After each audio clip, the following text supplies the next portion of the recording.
The Philippines. Tropical paradise, turquoise waters, and coconut trees that would soon learn what 500-pound bombs felt like. In 1941, this was America's Pearl of the Orient, a proud colony, half Pacific dream, half military chessboard. And when Japan decided to test how much Pacific America could handle, the Philippines became the place where paradise met the apocalypse. It all began on December 8, 1941, 9 hours after Pearl Harbor. Apparently, the Japanese weren't satisfied with one surprise party. General Douglas MacArthur, the man who styled himself as the modern Caesar, had been warned of possible attacks. He did what every great commander does in a crisis. He waited for 10 hours. And when Japanese bombers finally struck Clark Field, the heart of the American air power in the Philippines, most planes were still lined up neatly, wings touching, like they were waiting for a group photo. Spoiler, that photo never happened. By nightfall, the U.S. Far East Air Force was essentially a smoking ruin. The Japanese had the skies, and soon they'd have the islands. With air power gone, MacArthur's men retreated to Bataan, a peninsula that looked like a natural fortress. In reality, it was a tropical pressure cooker filled with malaria, starvation, and desperation. Over 76,000 American and Filipino troops dug in, waiting for supplies that would never come. The plan was to hold out until reinforcements arrived. Small problem? There were no reinforcements. Washington had other priorities. Australia was Plan A. The Philippines was, we'll send thoughts and prayers. So while MacArthur retreated to the island fortress of Cargador, his troops endured what he called a tactical delay. They called it hell with palm trees. Rations ran out. Men boiled grass for soup. Hospitals overflowed. And through it all, Japanese artillery rained down like clockwork. Finally, in April 1942, Major General Edward King surrendered Bataan, the largest surrender in U.S. history.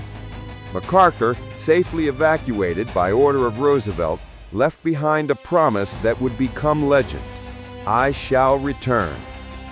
Sure, Doug, but maybe next time bring lunch. What followed was not war. It was atrocity. 76,000 prisoners marched over 100 kilometers under the blazing sun. No food, no water. Guards shot the slow. Those who begged for rest were bayoneted. Thousands died before reaching the camps. Even the jungle looked away. Japan had liberated the Philippines. At least that's what the propaganda said. Posters proclaimed a new Asia for Asians. What the locals got was a brutal military regime, censorship, forced labor, and daily terror. But not everyone gave up.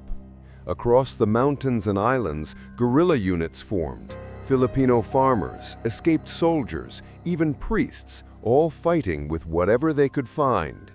By 1944, the guerrillas controlled 60% of the countryside. Meanwhile, Japan was learning a valuable lesson. Occupying an entire archipelago full of angry locals was not easy. October 20th, 1944. 2.5 years later, Douglas MacArthur walks ashore on Leyte in perfect lighting, surrounded by photographers. He'd kept his promise and made sure everyone knew about it. Behind the photo op, one of the largest naval battles in history was raging, the Battle of Leyte Gulf. It was chaos on a biblical scale. Carriers, cruisers, kamikazes, and miscommunication. The Japanese Navy threw everything they had left. The Americans sank nearly all of it. But even victory had a cost. Tens of thousands of Filipinos died in crossfire.